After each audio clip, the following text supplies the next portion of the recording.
Túto reláciu prinášajú Liquimoli, výrobca motorových olejov, aditíva autokozmetiky, NFA Group, poistenie vozidiel online, Ján Šebo, medzinárodná doprava, R+R Kovošrot a partneri.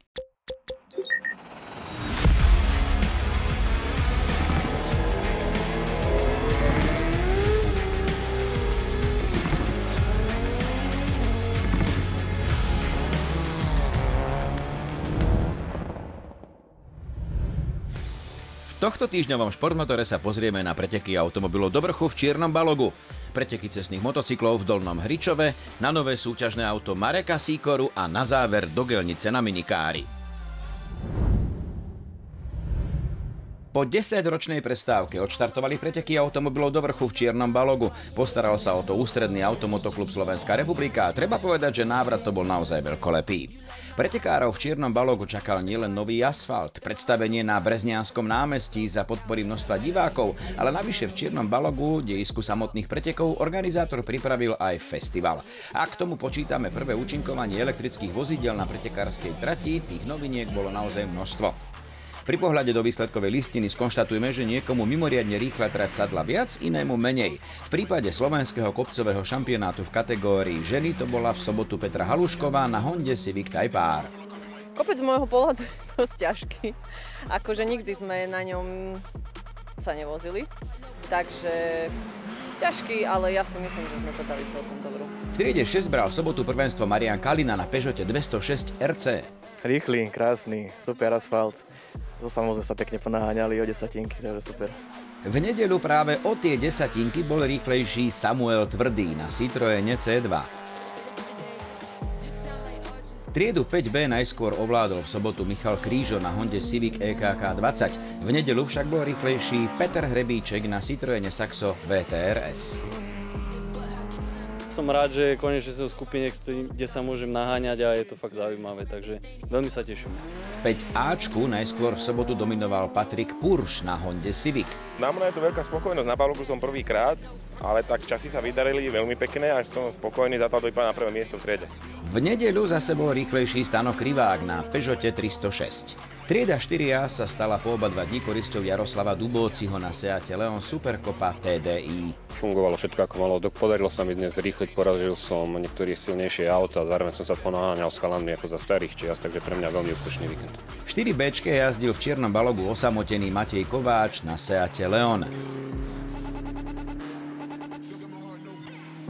V triede 3B sa rozohral celkom pekný súboj medzi Jozefom Demem na Mitsubishi Lancer Evo 9, ktorý vyhral v sobotu, a Marianom Kekeňákom, ktorý spoločne s vozidlom Ford Fiesta Proto bral víťazstvo v nedeľu.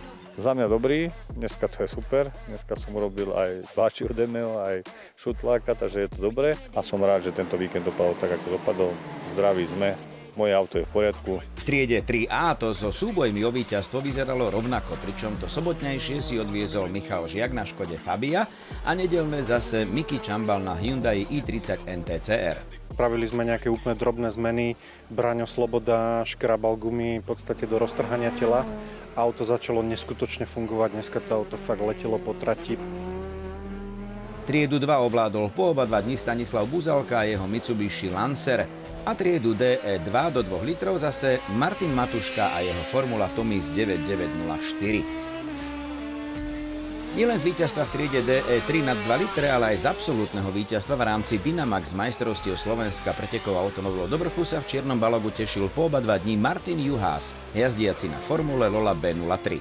Myslím si, že auto fungovalo na jedničku a my sme sa dostali medzi 2 až 3 klasifikáciu fungovania. Takže v nás ešte rezerva zostala, ale aj napriek tomu sa podarilo majstrovstvá Slovenska vyhrať, takže domov idem s dobrými pocitmi a s dobrými dojmami. V rámci seriálu Dynamax medzinárodné majstrovstvá Slovenska pretekov automobilov do vrchu v kategórii 1 bral víťazstvo po oba 2 dní Marek Rybníček na vozidle KTM GTX Bow. Perfektní víkend, parádní závody. Organizace skvělá, dneska jsme konečně vyřešili trable s gumama, že jsme to přezuli na jiný, včera jsme se trochu trápili a teď jsem zajel nejlepší čas víkendu, takže jsem maximálně spokojený, děkuji pořadatelům, kteří tady udělali fakt pěkný závody a doufám, že jsme tady nebyli naposledy. Kategóriu 2, ako aj podujatie UAMK Brezno-Čierny Balog 2024 v absolútnom poradí ovládol český jazdec Petr Vítek na Oselle PA30. Na záver uznajme, že podujatie, ktoré navrátilo preteky automobilov do vrchu do čierneho balogu po 10-ročnej pauze, sa naozaj vydarilo. Už po štvrtýkrát v rade obsadili letisko v Dolnom Hričove pri Žiline motocykloví pretekári a že sa ich tu zišlo poriadne veľa, o tom hovorí počet takmer 200 štartujúcich. Letisko, tak ako v rokoch minulých, privítalo seriál medzinárodných majstrovstiev Slovenska a Českej republiky na prírodných okruhoch, ale aj šampionátu Alpe Adria veteránov. Bohatý trojdňový program doplnili triedy Ducati Slovakia Cup a Babeta Cup a atraktívne sidekáry, ale v nedeľnej prestávke sa predstavili aj motocykloví kaskadéri. To všetko sa odohralo pod organizátorskou taktovkou motoklubu Baláž a jeho šéfa Miloša Baláža.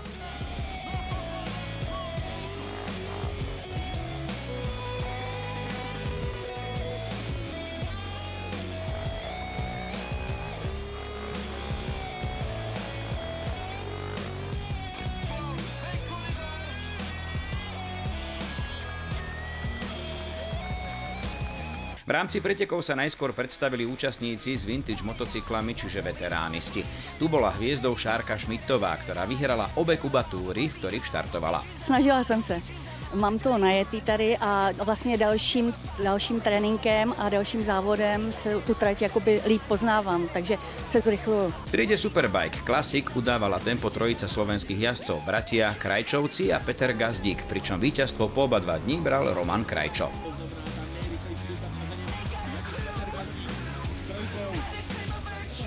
Som spokojný, ďaká Bohu bratovi, ktorý závodil pred 26 rokmi, mne sa to nepodarilo až teraz. V lani som začal, vďaka nemu, vďaka mojej rodine, vďaka mojej priateľke.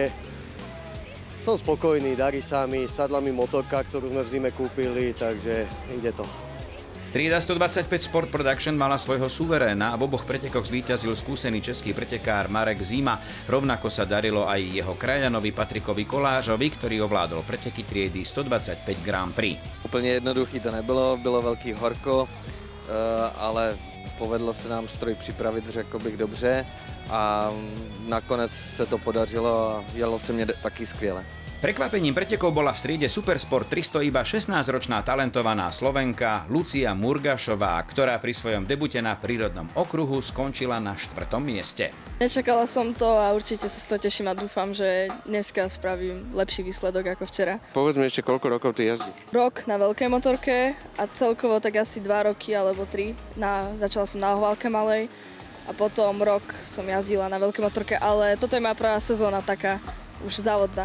Český pretekár Marek Červený v minulom roku jazdil v Dolnom Hričove najrýchlejší čas pomedzi všetkých účastníkov, teraz však v sobotu v prvých pretekoch spadol. V druhých však už nezaváhal a vyhral. Pád byl moje chyba, absolutně moje chyba. Mechanici udělali motocykl úplně perfektně, bohužel jsem udělal chybu na brzdách a přijel se tam mnohem rychleji, než jsem měl. Spadl jsem, hrozně jsem se omlouval, mám hodně najeto a stejně chyba. Stane se, stačí, chci jezdit rychle, a to k tomu patří. No a druhé preteky víťazstvo, tak si to vynahradil. Vynahradil samozřejmě, jel jsem trošku víc hlavou, krásný počasí, krásný závody, moc děkuju pořadateli za uspořádání a vítězství. Kráľovská kategória Superbike mala v Dolnom Hričove iba jediného favorita, českého pretekára Michala Práška, ktorý už od roku 2017 dominuje podujatiam na slovenských letiskách. Bylo to super, jakože snažil jsem se dávat rychlý časy, 1:10 jsem jel, takže jel se to celý závod a udělal jsem si obrovský náskok a snažil jsem se spíš bojovat jako sám ze sebou, abych furt držel tempo. Podujatie v Dolnom Hričove bolo výborne zorganizované, čo koniec koncov zhodnotil aj predseda žíry Talian Luigi Favarato. Ďakujem veľmi pekne za toto podujatie. Je tu perfektná organizácia, veľa jazdcov a veľmi perfektné preteky bez zranení a incidentov. Dôležité bolo, že tu boli moderné aj historické motorky. Chcel by som poďakovať hlavne tým jazdcom a všetkým teda ako aj divákom, ktorí nás došli pozbudiť. A hlavne sa nikomu nič také vážne nestalo. Preteky cestných motocyklov pokračujú ďalším kolom na Slovakia Ringu a následne ďalšími letiskovými pretekmi v Trenčíne.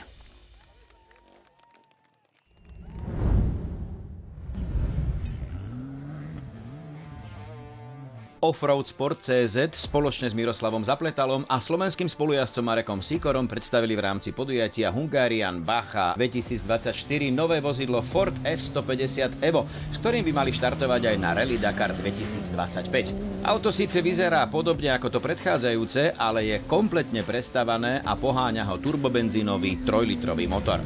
Miro s Marekom sa hneď pri debute tešili z víťazstva v rámci maďarských majstrovstiev. Veríme, že sa im rovnako dobre bude dariť aj na Bacha Poland, ktorá sa jazdí v rámci Svetového pohára. Seriál majstrovstiev Slovenska a slovenský pohár v minikárach pokračoval podujatím v Gelnici. Ako trať poslúžila 1200 metrov dlhá cesta dolu kopcom, na ktorej boli 3 ľavé a 3 pravé zákruty a 5 bojkových úsekov.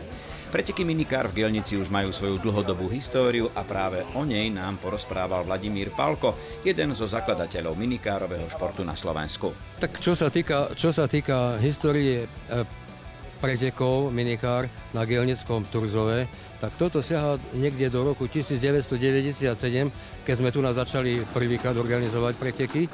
A na tejto trati myslím si, že zodpovedne môžem povedať, že tu sa zrodilo mnoho majstrov Slovenska a taktiež niektorých automobilových pretekárov.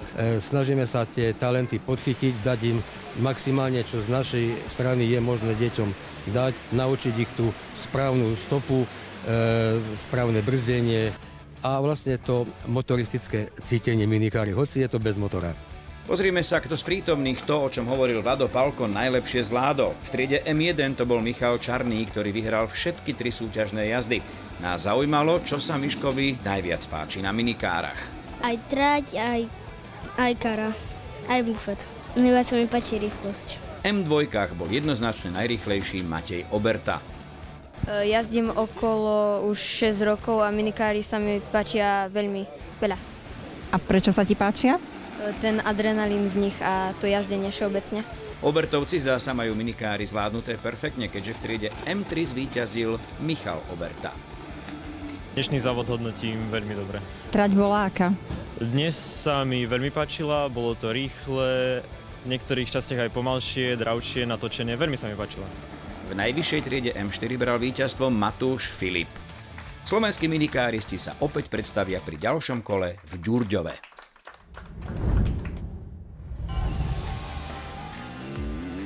To je na dnes všetko. Na budúce máme pre vás niečo špeciálne. Pozrieme sa totiž až na 2 podujatia majstrovstiev sveta, ktoré sa konali na Slovensku.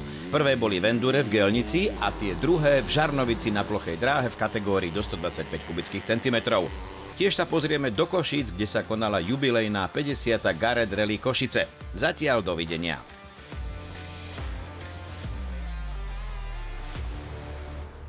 Reláciu priniesli Liquimoli, výrobca motorových olejov, aditíva autokozmetiky, NFA Group, poistenie vozidiel online, Jan Šebo, medzinárodná doprava, R+R Kovošrot a partneri.